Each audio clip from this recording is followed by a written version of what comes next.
Airbus 380 es el avión de pasajeros más grande del mundo. Tiene la altura de un edificio de 7 pisos y capacidad para más de 850 pasajeros. Ningún fabricante de aviones ha logrado crear algo de mayores dimensiones. Fue ideado para competir con el avión que dominaba el momento, el Boeing 747, una apuesta muy arriesgada. Hablamos de miles de millones invertidos. Está en juego el futuro de la empresa. Su descomunal tamaño implica una serie de retos logísticos inexplorados hasta el momento. El verdadero problema es el tamaño. Es gigantesco. ¿Había dudas de que un avión tan grande fuera seguro?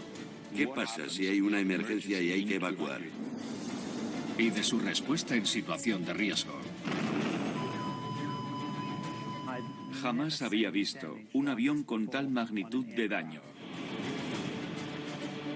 Esta es la historia de una máquina única en el mundo, el Airbus A380.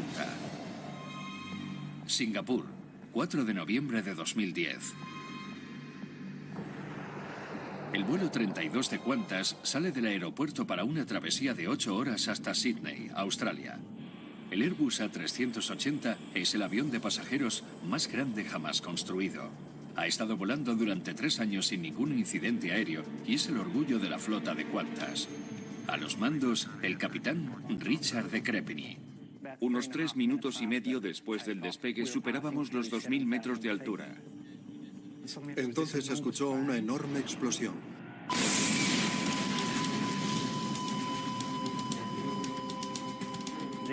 La alarma no dejaba de sonar y el panel superior se inundó de luces rojas. Sabíamos que se trataba de algo grave. Un motor ha explotado. La metralla desprendida ha rasgado el ala, ha dañado los controles hidráulicos y el control del motor. Jamás había visto un avión con tal magnitud de daño. El sistema del avión apenas responde y Richard de Crepini no sabe si logrará un aterrizaje seguro.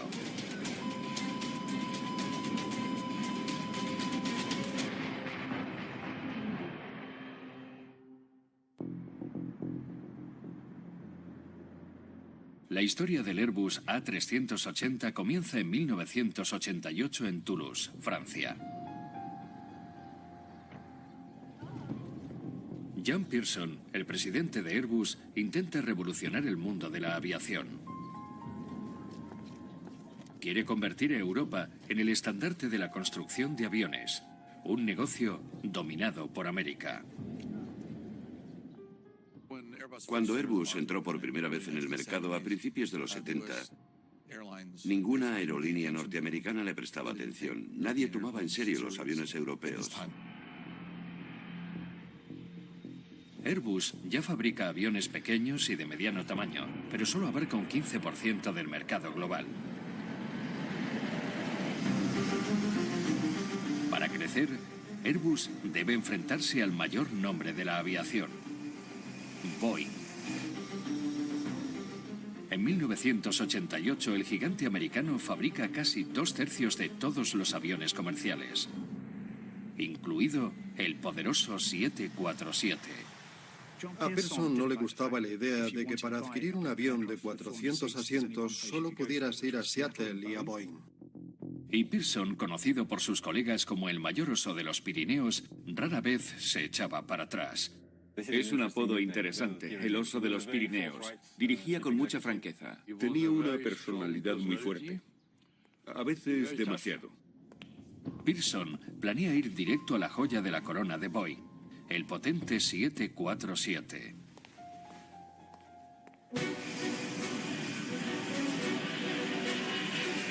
Lanzada en 1970, el 747 es la aeronave de pasajeros más grande del mundo, la imbatible reina de los cielos.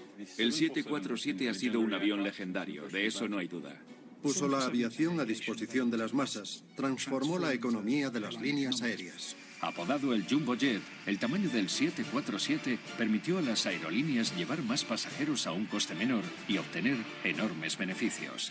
En un avión más grande caben muchos más asientos, así que se obtiene más dinero. Y como única empresa productora de Jumbo Jets, Boeing cosecha sus recompensas. Boeing disfrutó de 30 años de monopolio con el 747.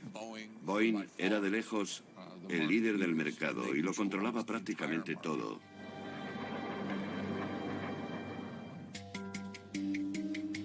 Pearson sueña con dar un paso al frente cuando su jefe de desarrollo le comenta el plan para la creación de un intrépido nuevo avión.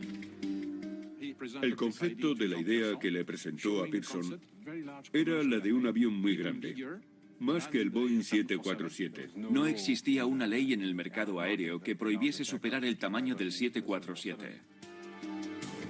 Para Pearson, el Airbus sería un competidor que cambiaría las reglas del juego. Con capacidad para un 25% más de pasajeros que el 747, las aerolíneas preferirían el Airbus al Boeing. Pero construir el primer superjumbo del mundo no será una tarea fácil, y el fracaso podría suponer el fin de Airbus. Hablamos de miles de millones invertidos. Está en juego el futuro de la empresa. Para Pearson merece la pena correr el riesgo y da luz verde a su equipo para que empiecen. Pero Airbus es un consorcio formado por 4 fabricantes de Francia, Alemania, Gran Bretaña y España. Y Pearson debe convencerles para que respalden el colosal proyecto. Era un proyecto enorme y un gran riesgo para la compañía, pero también un movimiento estratégico esencial.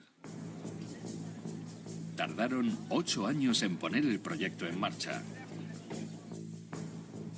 En 1996, Pearson seleccionó el equipo de expertos que desarrollarían el Superjumbo y lo dirigiría uno de sus ingenieros más experimentados, Jürgen Thomas. Fui nombrado director de la nueva división que se crearía y a la que llamaron Large Aircraft Division. La necesidad de discreción obliga a que el proyecto de aviación civil más grande y costoso de su tiempo nazca en un edificio de oficinas abandonado. Estábamos en, vamos a decir, un edificio relativamente modesto. Eran unas instalaciones sin acondicionar. No teníamos ni armarios, solo una mesa, sillas y puede que un teléfono. Las ventanas no se abrían, y lo gracioso era que habían elegido aquel lugar para que no acabáramos tirándonos alguna noche desesperados por aquel proyecto casi imposible. Pero el equipo de Jürgen no se amilana. Nadie se quejaba, todo aquel con el que empecé siempre estuvo motivado. Vivían por y para aquello. Su Superjumbo será conocido como el A380. Pero por el momento llamarán al proyecto A3XX.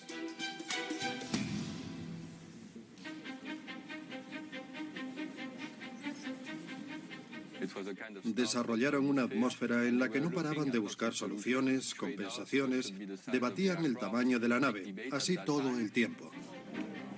El primer gran reto era el crear un avión capaz de trasladar a un número récord de pasajeros. Pronto nos percatamos de que si queríamos que cupiesen más de 500 personas, la única solución era poner las 2 cabinas una encima de otra. Eso marcaba una gran diferencia. 2 filas de ventanas recorriendo todo el fuselaje, desde la nariz a la cola. Nunca se había fabricado un avión de pasajeros de doble cubierta. Todos los aviones hasta el momento tenían una cubierta única dentro de un fuselaje redondo. La forma óptima de fuselaje en términos de sección transversal es siempre un círculo. Pero en un fuselaje circular, el número de asientos que cabe en la cubierta superior se limita por la curvatura de la cabina. Necesitan una alternativa. Había mucha diversidad de opiniones entre los compañeros franceses, alemanes. Eso era bueno, porque así teníamos multitud de ideas y comparábamos para coger lo mejor de aquí y de allí y seguir trabajando. Finalmente, el equipo de Jürgen se decide por una nueva forma de fuselaje revolucionaria, la ovoide.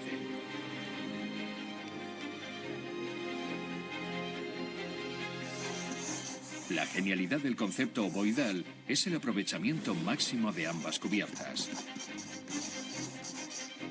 La forma ovoidal permitirá que el Super Jumbo lleve hasta 193 pasajeros más que el 747. El nuevo concepto de fuselaje se creó para aprovechar el mayor espacio, reducir el gasto de combustible y ofrecerle la máxima comodidad al pasajero, que se sintiese como, Dios mío, esto es maravilloso, cuánto espacio, qué avión más estupendo. Pero la alegría dura poco. Pronto descubren que Boeing ha empezado a trabajar en su propio Super Jumbo.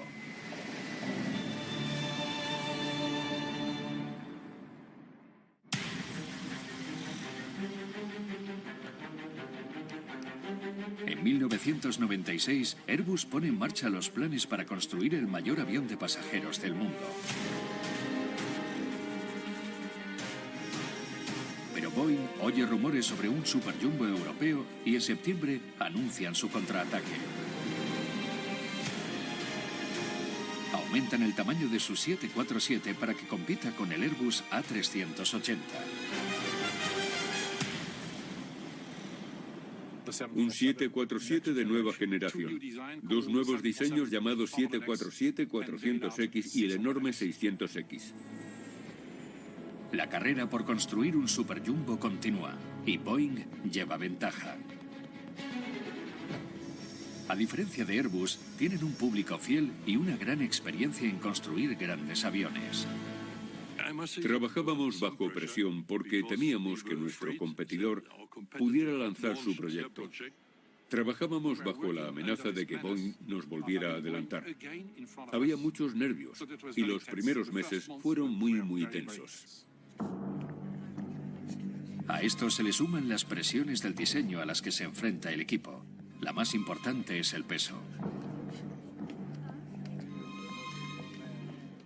Estaban construyendo una aeronave con volumen en 3 dimensiones, por lo que cada vez que aumentaba el tamaño, también lo hacía el peso. Airbus trabajó diversas maneras de producir un gran avión. Un avión gigante que no pesase como un gigante. El equipo debe observar cada elemento de los diseños para ver dónde pueden recortar peso. Teníamos equipos especializados en analizar los pesos. Eso significa ir elemento por elemento. Nos fijábamos en los soportes de baterías por si podía hacerlos más ligeros. Contaba cada kilo.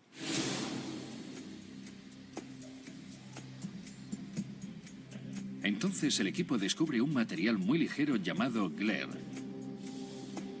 Un innovador compuesto de fibra de vidrio y aluminio. Pero nunca se había utilizado para el cuerpo principal de un avión. Las pruebas demuestran que el Glare no solo reduce el peso hasta un 30%, sino que es suficientemente fuerte para ser usado en un avión.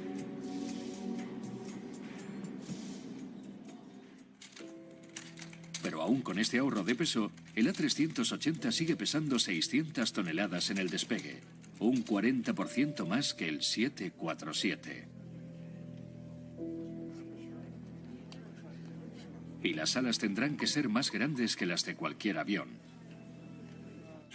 El ala se dimensiona según el peso, así que para levantar aquella mole había que pasar por infinitos procesos de diseño y encontrar el mejor cruce de parámetros y que el avión fuera viable. Las alas deberán tener una superficie de más de 830 metros cuadrados, un 54% más que la del 747. También serán las primeras alas creadas con la tecnología más avanzada. Tienen esas alas que parece que van a desmontarse, llenas de flaps y slats. Es un ala muy buena, la mejor ala que jamás haya construido Airbus en términos aerodinámicos. Sigue siendo algo pesada, pero a nivel aerodinámico es la mejor. Las enormes alas pueden con el peso, pero su tamaño supone otro problema. Cuando los aviones se desplazan por el cielo, crean bolsas de remolinos de aire. Esos imperceptibles torbellinos o vórtices se llaman la estela turbulenta. La estela turbulenta suele estar vinculada al peso de la aeronave. Así que un avión ligero provoca una estela pequeña y los aviones grandes, estelas mayores. Un avión grande puede producir vórtices tan fuertes que destruirían tejados de edificios. Si se produce una de esas estelas turbulentas cerca de una zona residencial, podría causar grandes daños. Nadie sabía cuál sería la magnitud de la estela del A380. Así que el equipo decide acudir a un nuevo laboratorio aeronáutico en Lille, Francia. Pasarán un modelo a escala exacto del Superjumbo a través de una cortina de humo con láseres. La idea es hacer visible la turbulencia invisible. La prueba revela que en un cielo concurrido como el de los aeropuertos, la estela del A380 podría ser letal. Si se cruza con aviones más pequeños, podrían perder el control. Para asegurar el funcionamiento del A380, el equipo revisa durante meses los resultados. Con aquellas pruebas aprendimos a calibrar lo que teníamos que hacer y lo que no, y prestar mucha atención a cómo reducir la estela turbulenta. El equipo se centra en las puntas de las alas. Ahí es donde se crean los vórtices cuando las corrientes de aire de baja presión que hay por encima del ala y las de alta presión que hay por debajo chocan. Finalmente se dan cuenta de que si añaden un dispositivo de punta alar, evitaría el choque de corrientes y garantizaría que el Superjumbo no provocase una turbulencia mayor a la del 747. En diciembre de 1996, el diseño del A380 está casi terminado. El equipo crea un gráfico para mostrarle al mundo cómo será en pleno vuelo. Airbus está convencido de que su avión será rival para el más grande de los 747. Pero en enero de 1997, Boeing anuncia algo sorprendente. Declara que se retira de la competición de superjumbos. Nos enteramos de que Boeing había decidido parar el proyecto de un superavión y cortar de raíz el programa del 747X. En teoría, aquello eran buenas noticias para Airbus, pero Boeing preparaba otra sorpresa. Llegaron a la conclusión de que el mundo no necesitaba superjumbos. El modelo de negocios del superjumbo depende del modelo de distribución hub and spoke. Es decir, cuando aviones de gran capacidad vuelan entre los centros de conexión y después aviones más pequeños trasladan a los pasajeros al destino final. Boeing consideraba el concepto completamente redundante. Boeing decide que apenas hay rutas tan sumamente transitadas que no existen zonas de tanto tráfico aéreo como para necesitar un avión del tamaño del A380. En su lugar, Boeing cree que el futuro de los viajes aéreos está en aviones de tamaño mediano que realicen vuelos directos entre aeropuertos pequeños, sin tener que pasar por los centros principales. Y cuando Boeing habla, la industria de la aviación escucha. La gente solía creer que Boeing siempre llevaba razón. Incluso dentro de Airbus había mucha gente, de hecho la mayoría, que pensaba que un avión de esas dimensiones no era precisamente tomar el camino más adecuado. Casi una década de esfuerzos y millones de dólares invertidos en un avión que el mundo no necesita.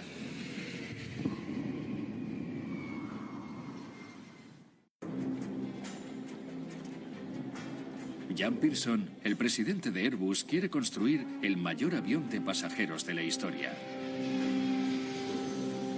Pero su principal rival, Boeing, ha declarado que el mundo no necesita un superjumbo. Había muchos detractores y el mayor de todos era Boeing, la peor oposición. Las declaraciones de la compañía Boeing son captadas por la mayor parte de la industria. Por tanto, cuando se enteran de que Boeing suspendía el proyecto, dijeron, ¿veis? No hay mercado para ese tipo de avión. Pero el llamado oso de los Pirineos sigue decidido. Pearson pensó si continuar o no con el proyecto. Lo reunió a todos, dirigió el programa con mucha efectividad y guió al equipo que lo haría realidad.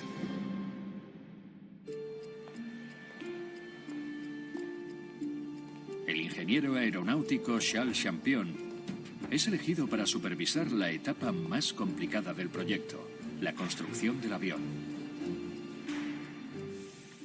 Comenzaba la cuenta atrás. El verdadero desafío al principio fue reunir al equipo adecuado, tener un equipo capaz de fabricar el mayor avión de pasajeros que jamás se había creado para nuestros clientes.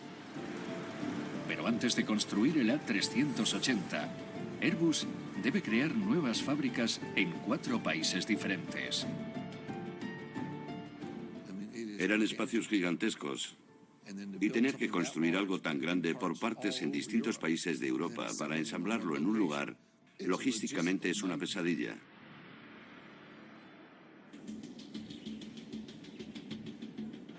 Las alas serán fabricadas en el Reino Unido, el fuselaje en Alemania y en el norte de Francia y la cola en España. Champion debe organizarlo todo para que las piezas acaben en la planta de ensamblaje de Airbus en Toulouse. Airbus ya ha enviado alas y fuselaje en su propio avión de transporte. Una bestia de casi 105 metros de largo conocido como el Airbus Beluga. Pero este enorme avión no es lo suficientemente grande.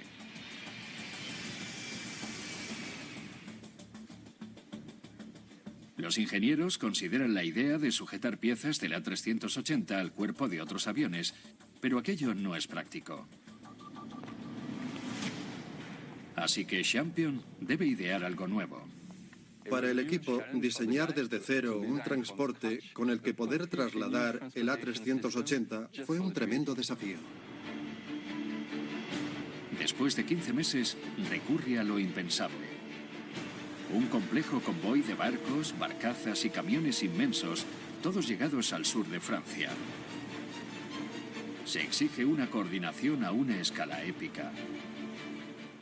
Diseñamos barcazas para pasar por Burdeos, por el viejo puente hasta Langon, pero después el río se estrecha y tuvimos que usar camiones. Era un proyecto enorme y los desafíos se presentaban uno tras otro. La carretera, que se había que atravesar pueblos, todas esas cosas.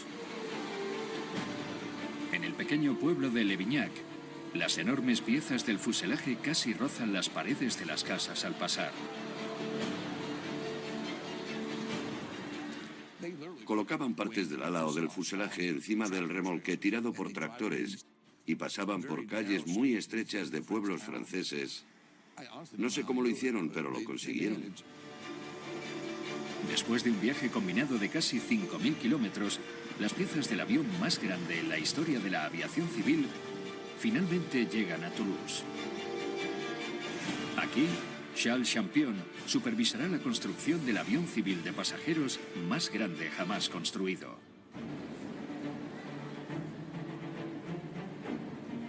...18 de enero de 2005... El primer prototipo de Airbus Super Jumbo es presentado al mundo en una deslumbrante ceremonia. Veías entrar a todos aquellos accionistas, clientes muy importantes, incluso hasta el jefe de Estado. Los primeros ministros europeos que habían invertido miles de millones de dólares de dinero público acuden al evento donde está toda la prensa mundial. This is the most exciting new aircraft in the world. It is European cooperation working at its best. Sentí que aquel fue el mejor acontecimiento al que asistiría jamás y yo había dirigido todo el programa. Pero la estrella del evento es el propio avión, el Airbus A380.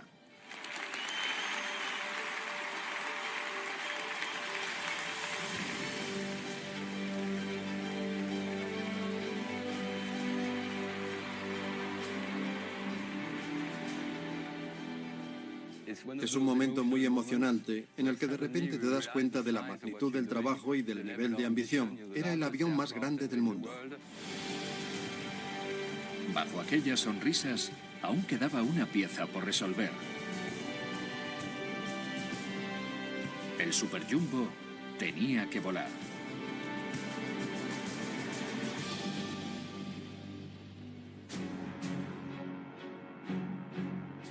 La prueba llega 3 meses después, el 27 de abril de 2005. Una gran multitud se reúne en Toulouse para ver si el primer Super Jumbo del mundo logra alzarse con éxito al cielo. Abril de 2005. Hace un día espléndido y unas 40.000 personas esperan junto a las vallas del aeropuerto. Era un evento muy importante. El primer vuelo del A380.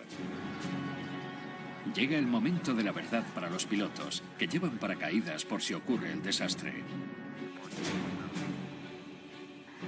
El ingeniero de pruebas de vuelo, Fernando Alonso, es consciente de la peligrosidad del momento.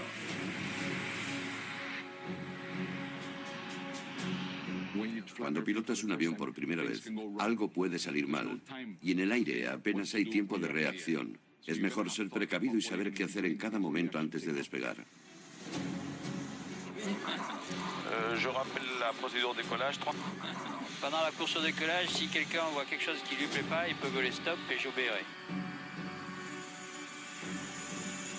3, 2, 1, stop. A las 10:29 de la mañana, bajo un cielo nublado, el A380 acelera por la pista.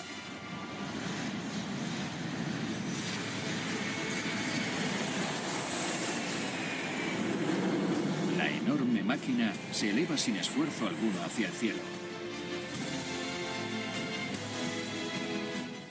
Lo has visto siendo solo carbono y aluminio, y de repente lo ves volar y parece que haya cobrado vida. Volaba extraordinariamente bien. Se notaba lo bien que iba solo un minuto después del despegue. Llevábamos imaginando aquel momento años, años y años. Y de repente sucede. Fue un día maravilloso que recordaré toda mi vida. Tras 4 horas de vuelo sin problemas, el A380 aterriza y entra en los libros de récords como la aeronave comercial más pesada de la historia de la aviación.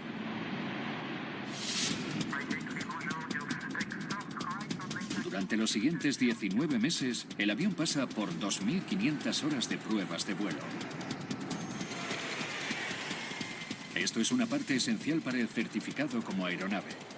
Pero con el A380 también lo emplean con otro propósito: convencer al público de que volar en un avión tan grande es seguro. La gente pensaba, ¿no será peligroso llevar a tantas personas en un avión? Y sí, el avión era grande, pero era como cualquier avión. Solo había que pilotarlo como el resto. Era más grande y ya está. Los pilotos de prueba pusieron el A380 al límite. Lo probamos en lugares muy calurosos y muy fríos. Llevamos al avión a sus límites estructurales y a nosotros a nuestros límites ergonómicos. En una prueba para identificar la velocidad mínima de despegue, los pilotos arrastran deliberadamente la cola por toda la pista.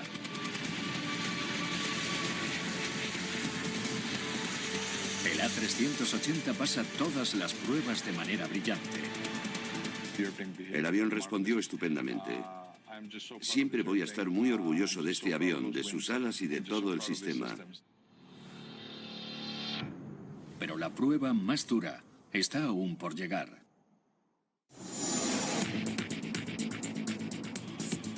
Airbus ha construido el avión más grande de la historia y hasta ahora ha pasado todas las pruebas. Ya solo queda una cosa que se interpone entre el avión y su certificado de vuelo. Airbus debe demostrar que en caso de emergencia, los 873 pasajeros y la tripulación serán evacuados en menos de 90 segundos, el mismo tiempo que en un avión ordinario. Las autoridades no estaban preparadas para concederles 120 segundos por tratarse de un avión grande. Era en 90 segundos o nada. El 26 de marzo de 2006 en Hamburgo, Alemania, Airbus se prepara para la mayor prueba de evacuación en la historia de la aviación.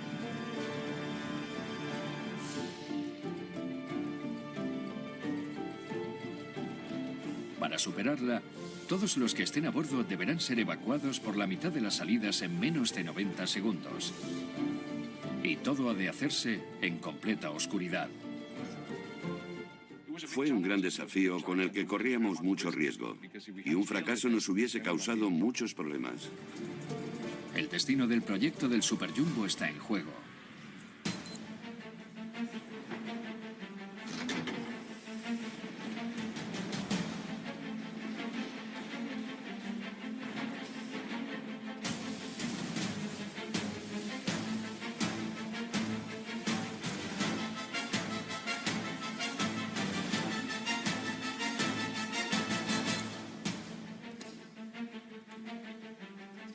Es todo un éxito. Los 873 pasajeros a bordo son evacuados en 78 segundos, un amplio margen de 12 segundos por debajo del límite.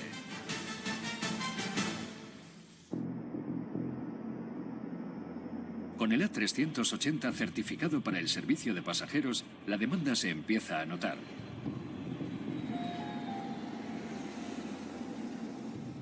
Pero con una estructura tan compleja, fabricada en 4 países, la producción a gran escala rápidamente se retrasa.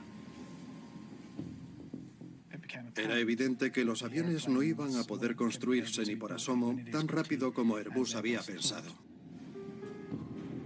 Y por si fuera poco, los ingenieros encargados de instalar el cableado descubren un gran problema. Muchos de los cables son demasiado cortos. Francia y Alemania han sido los responsables del sistema de cableado del A380. Pero ambos insisten en trabajar con sus propios sistemas informáticos. Los diseñadores franceses utilizaron un tipo de ordenador y los alemanes usaron el que les era más familiar, y ambos sistemas no eran compatibles. Si hubiesen usado el mismo sistema habrían podido subsanar el problema mucho antes. Era una mezcolanza de 5 culturas: francesa, alemana, española, británica y además la central de Airbus, que tenía una visión y una mentalidad diferente. Con más de 530 kilómetros de cable para cada A380, el pequeño descuido causa un gran impacto. Tenían que trasladar a personas de otras partes del imperio Airbus a Toulouse para volver a cablear el avión. Esto causó un retraso importante en la entrega y un gran coste, porque el primer avión tuvo que ser desmantelado para poder revisar por completo el cableado, del morro a la cola. El choque de culturas ha dejado todo el proyecto al borde del colapso. Ya llevan un año de retraso y un descomunal presupuesto de 2.000 millones de dólares. Este último retraso provoca la cancelación de toda la versión de carga del A380. Los contratos perdidos con gigantes como FedEx y UPS le suponen a Airbus otros 5.100 millones de dólares en pérdidas. Aquello fue tremendamente doloroso. Fue una lección dura, muy, muy dura. Ahora todo depende de la versión de pasajeros del A380. Singapore Airlines y Emirates Airlines han encargado aviones por un total de 20.000 millones de dólares. Pero con el avión tan retrasado, dudan si perderán la fe y lo cancelarán. El equipo directivo pisó el acelerador para mantenerlos a bordo. La confianza se puede perder en cuestión de días. Había que explicarlo y hacer entender muy bien a los clientes lo que había sucedido, aunque no estuvieran orgullosos de que las cosas no se hubiesen hecho correctamente. Tuvimos mucho estrés. Afortunadamente, la atractiva ofensiva de Airbus en las líneas aéreas de pasajeros lo compensa. Nadie canceló el encargo de un solo A380 a pesar de los retrasos de entre 18 meses y 2 años y medio. Han pasado casi 20 años desde la concepción del proyecto Super Jumbo. Airbus se ha enfrentado a desafíos técnicos y logísticos sin precedentes. Pero ahora la visión de Jan Pearson se ha hecho realidad. El A380 ya está listo para iniciar el servicio comercial.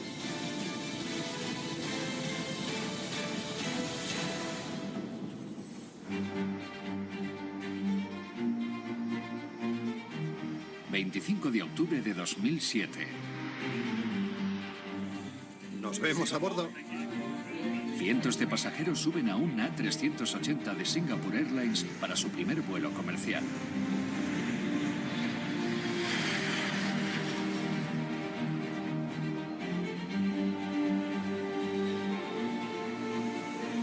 El mayor avión de pasajeros jamás creado es tan alto como un edificio de 7 pisos y puede transportar un 30% más de pasajeros que el 747. Tiene las alas más grandes fabricadas para un avión de línea. Las alas son increíbles. Incluso hoy no me canso de mirarlas. Siempre que vuelo en uno de estos aviones, me pido el asiento de la ventana. Cuanto más cerca esté del ala, mejor, y las miro.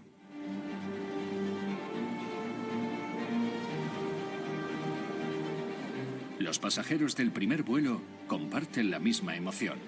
Ha sido estupendo.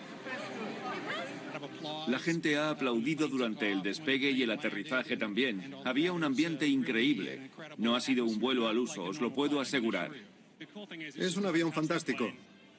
Una pena no poder cogerlo también para el vuelo de vuelta. Desde el punto de vista del pasajero, el A380 es un avión distinguido. Cuando entras, lo primero que ves son unas hermosas escaleras. Es una experiencia muy agradable. En el interior del Super Jumbo, los pasajeros disfrutan de un nivel de lujo jamás visto en una línea aérea. Los más de 500 metros cuadrados de espacio permiten que haya camas y duchas. Es diferente a cualquier otro avión. Es el buque insignia de cada aerolínea y todas lo presentan con mucho orgullo. En los siguientes 3 años, la demanda se dispara. 15 aerolíneas internacionales encargan 223 A380 con un gasto estimado de 77.000 millones de dólares. Entre las líneas aéreas dispuestas a recibir el Super Jumbo se encuentra la abanderada alemana Lufthansa. Lufthansa pone en servicio sus A380 en 2010 y hoy ya posee una flota de 12 aviones. Helmut Wagner es uno de sus pilotos. Es sorprendente que el A380 sea aún más ágil que cualquier otro avión que haya volado antes. Es un avión muy grande, pero cuando lo manejas no parece que sea de tales dimensiones. En 2009, Airbus alcanza un hito importante. Por primera vez hay más A380 que 747s en las aerolíneas de todo el mundo. La confianza que Airbus depositó en el modelo Hub and Spoke para los viajes aéreos ha dado sus frutos. Un director ejecutivo de Boeing dijo: ya nadie compra 747s, porque compran A380. Parece que Jan Pearson lograba hacer realidad su sueño de superar a Boeing. Pero un año después, un catastrófico acontecimiento pondría en duda todo el proyecto del Super Jumbo.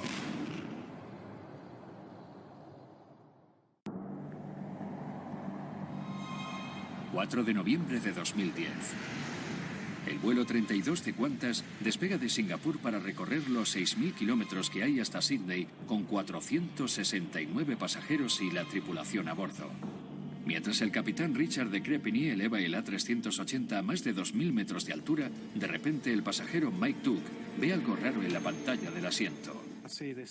Vi como un humo blanco saliendo del lateral izquierdo de la nave y entonces se escuchó una tremenda explosión.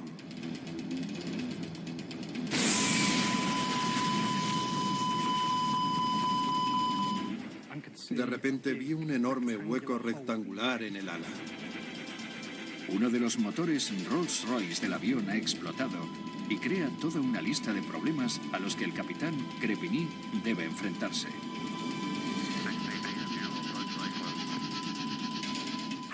La mitad del sistema del avión falló. Aparecieron varios agujeros en el ala. La mitad de los alerones no funcionaban, al igual que el resto de los dispositivos, así como la mitad del sistema de frenos. Esto va más allá de cualquier certificación que cualquier avión pueda soportar. De Crepigny necesita llevar el avión a tierra firme. Pesa demasiado y primero intenta deshacerse del combustible, pero algunos de los sistemas de combustible no responden. En la cabina los pasajeros temen lo peor. ¿Por qué no hemos bajado antes? ¿Por qué seguimos dando vueltas después de todo el tiempo? Pensé que habría alguna razón por la que no aterrizábamos. De Crepigny debe aterrizar el avión con 45 toneladas por encima del peso máximo para un aterrizaje seguro. Otro detalle para la creciente lista de problemas con los que debe lidiar para descender el avión averiado. Volar a la velocidad adecuada de aproximación es crucial. Descubrimos que al reducir un nudo de los 166 obtendríamos advertencias de velocidad y si acelerábamos 3 nos saldríamos de la pista. El copiloto calcula que en una pista de 4.000 metros solo tendrán 100 de margen.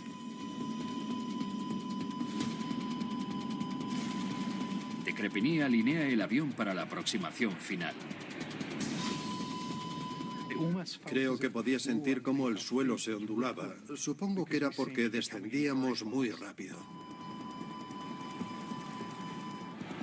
La destreza de Crepigny decidirá si el avión de pasajeros más grande del mundo aterrizará o se estrellará.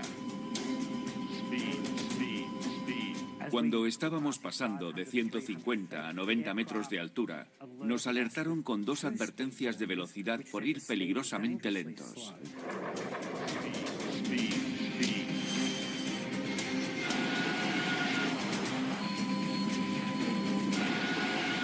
El avión toca tierra. Pero el sobrepeso de la fuerza hace que los frenos no respondan por completo. No parecía que aquel avión estuviera dispuesto a detenerse. Ya apenas les queda pista.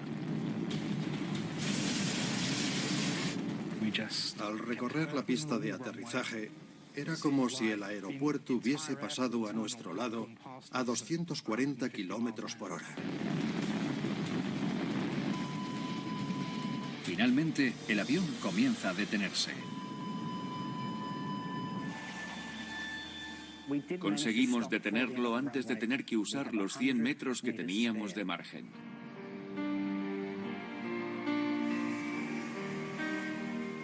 Entonces llegaron 8 camiones de bomberos para proteger a los pasajeros y a nosotros.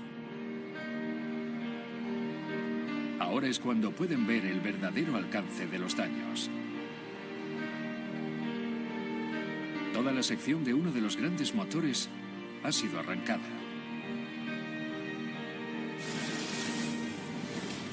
La tripulación logró aterrizar en una situación muy complicada. El equipo de Qantas hizo un trabajo notable. Identificaron el problema, manejaron la emergencia con profesionalidad y pudieron aterrizar el avión en Singapur, con todo el mundo sano y salvo. De Crepigny también confiaba en el diseño del avión gigante. La gente solía preguntar sobre la resistencia del Airbus A380, el avión más grande del cielo. Pero tras el incidente, ya nadie cuestiona la calidad de la aeronave.